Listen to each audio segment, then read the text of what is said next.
Hello students, I hope you have understood my lectures on reflection and refraction which I had given you earlier, and now today let us take some numericals based on reflection and refraction. This is the first numerical. How to solve numericals? Today you will see what things you have to remember in order to catch up with the numericals. This is one question now based on concave mirror. An object 2 cm high is placed at a distance of 16 cm from a concave mirror which produces a real image 3 cm high. Now the question is, what is the focal length of the mirror? First part. Second is, find the position of the image. So first of all students, you have to write the data which is given, the input which is given in the question. Then we will apply logic and see which formula has to be used. Then we will apply that formula and we will get the desired quantity. So first of all, you see the object is 2 cm high. So you already know, according to the sign convention, the distances which are taken upward from the principal axis, they are positive, and the distances which are taken downward from the principal axis, they are negative. So object is of course above the principal axis. So this is written by h1. h1 is 2 centimeter. So this is positive. Then the object is placed at a distance of 16 centimeter. You know that object distance is always written by u. So u is always negative. So this is minus 16 centimeter. Okay. From a concave mirror which produces a real image 3 centimeter high. The real image is formed in front of the mirror and that is inverted. The real image is never erect. It is always inverted. So what is the height of the image? Real image 3 centimeter. So we will write h2 equal to minus 3 because it is measured downwards from the principal axis. So we have h1, h2 and u equal to minus 16. And what we have to find? The focal length of the mirror and the position of the image. Now you already know the focal length. If you have to find, then we require u and v, both the things. Then only we can find the focal length from the mirror formula. But we know only u, but we are not aware of v. What is the second part? Find the position of the image. Image means v, the distance v. So first of all we should find v. Now v can be taken out from which formula? You know the formula of magnification. M is given by h2 upon h1. Okay. We know that the values of h2 and h1 are given. So you find, first of all, keep the values. So minus 3 upon 2. This is minus 1.5. This is magnification. And now how can we use this value? We know one more formula for magnification. We will write also m equal to minus v upon u. This is also one more formula for magnification in case of mirrors. So you apply this formula and already you have found the value of magnification. So use it. So therefore minus 1.5, this is equal to minus v upon, what is u? Minus 16. So these both negatives will cancel out. So how much is v now? V equal to minus 1.5 into 16. So v equal to minus 24 centimeter. This is the value of v. So now we have u, we have v. Second part, you can take this as first part, this as second part. So second part is now focal length. Therefore 1 upon f equal to 1 upon u plus 1 upon v. Now you apply this. You have both u and v. You have already found. So 1 upon f equal to 1 upon minus 16 plus 1 upon minus 24. So this is 1 upon minus 16 minus 1 upon 24. What is the LCM? 48. 16 3 is a 48, minus 3 minus 24 2 is a 48. This is minus 5 upon 48, or you can say F equal to minus 48 upon 5, and this is minus 9.6 centimeter. 5 nines are 45 and 5 6 is 30, minus 9.6 centimeter. So this is your answer. I hope students you have understood how to solve, how to catch with the numerical. This was one numerical which was based on concave mirror, and you should recognize the values. You are getting F equal to minus 9.6 means negative, no? So this is of course the focal length of a concave mirror, verified. And V is minus 24 means the image, the real image, is formed in front of the mirror. So this is how you have to check the numerical. Now we shall take on next numerical, which is based on convex mirror. I will rub this now.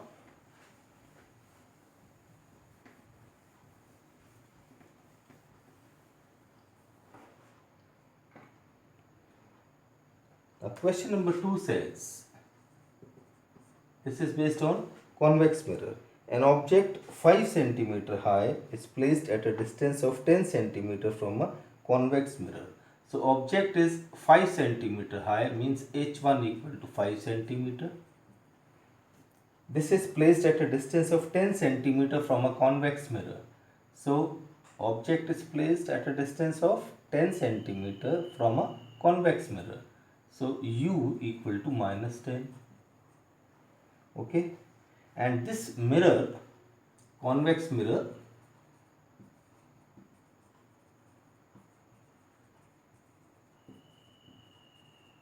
has a radius of curvature, this is given now,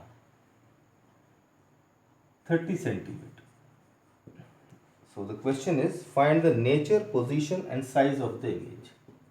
Find the nature, position and size of the image. This is the question now. Okay. So what is the data which we have already? H1, this is 5 centimeter, U equal to minus 10 centimeter, and radius of curvature is 30 centimeter. And remember, this is a convex mirror. So you have to find the position, nature and size of the image. So what you will write? First of all, you know F equal to R by 2. This is the formula for focal length of a mirror. When radius of curvature is given, it is already given. So this is 30 by 2. So this is 15 centimeter. This is plus, of course. The focal length of a convex mirror is positive. Okay. So this is F and this is U. So now what we have to find? Nature, position and size of the image. The position of the image means F we have, U we have. Therefore 1 upon F equal to 1 upon U plus 1 upon V. This formula you will apply. So 1 upon F means 1 upon 15 equal to, what is U? 1 upon minus 10 plus 1 upon V. This is the formula. Or you can write 1 upon V equal to 1 upon 15 plus 1 upon 10.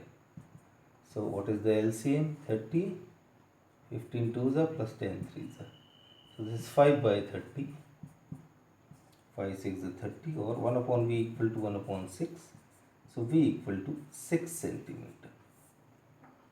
V equal to 6 centimeter, this is positive. You can make out, hence it is actually a virtual image, and convex mirror already forms a virtual image.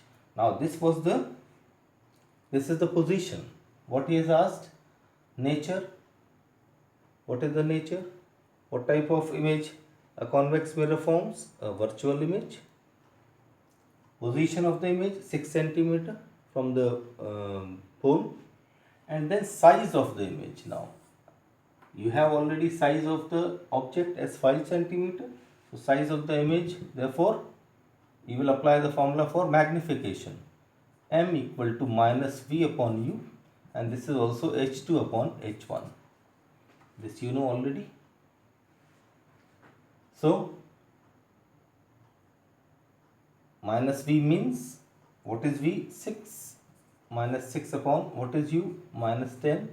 This is equal to H2 upon, what is H1? 5. Minus sign cancel out. 5 to the 10, 2 3 0. So H2 equal to 3 centimeter positive. No? So this is the height of the image, because convex mirror forms a virtual and erect image. So the height of the image is positive. So this is how you have to solve the numerical on convex mirror. I suppose the students, you all have understood how you have to solve. And now we will discuss something about a glass slab.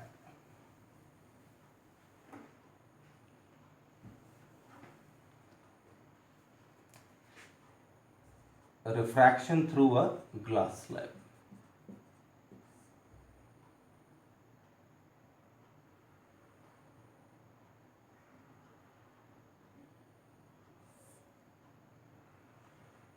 This is a glass slab and this is a glass slab, and suppose a light ray falls on this slab at this point, and where you draw one normal, and you know when the light ray enters from air to glass, means rarer medium to the denser medium, then it bends towards the normal. So this is angle of refraction. And here you see, once again you have to draw the normal. This you see, if you write A, B, C, D like this, and this you see, this is the refracted ray, this is the normal, this is the normal. So this R and this, they will be the alternate angles, both of the angles are equal. And now when the ray of light emerges out from glass to air, means denser to rarer medium, then it will bend away from the normal. You see, this is angle of emergence, bends away from the normal. And you will see this ray, incident ray and the emergent ray, both are parallel to each other. And if you produce this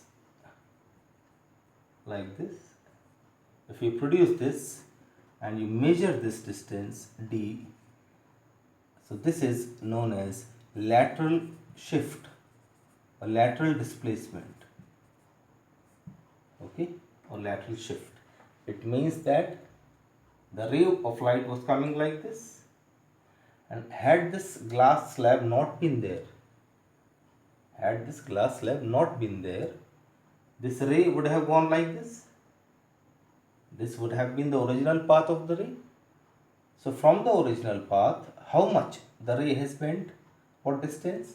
D. You can see, this is the emergent ray, this is the refracted path, no? This was the original path. So how much the ray has bent? By what distance? D. This is known as lateral displacement. Okay. Now, I told you about the formula for refractive index. What is A mu G? When the ray of light enters from air to glass, then we write A mu G is equal to sin I upon sin R. No? And if I say, suppose the ray of light travels from DC here, making this same angle of emergence here. If the ray of light goes like this, then it will follow the same path and will emerge out as BA. This is what we call the reversibility of light, and you can say A mu g equal to sin I upon sin r, as I told you in my last lecture. And what is g mu A? That becomes sin r upon sin I. Therefore, A mu g into g mu A, this is sin I upon sin r into sin r upon sin I. This is equal to 1, or you can say A mu g is equal to 1 upon g mu A. This is reversibility of light. So students, now I hope you remember this, which I told you in last lecture also. And one more thing, if you have to find out the refractive index mu, what was the formula which I told earlier? Speed of light in air or vacuum upon speed of light in medium. This was one more formula which I told you. This was the starting formula. Okay. Based on this, you can find out or solve one numerical based on this.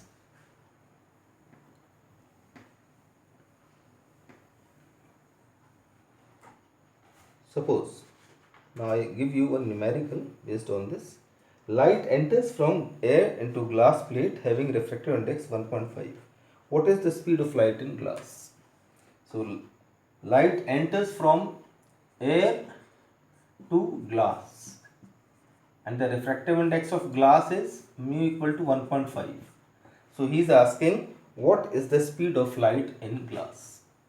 So, what formula you will use? Mu equal to speed of light in air.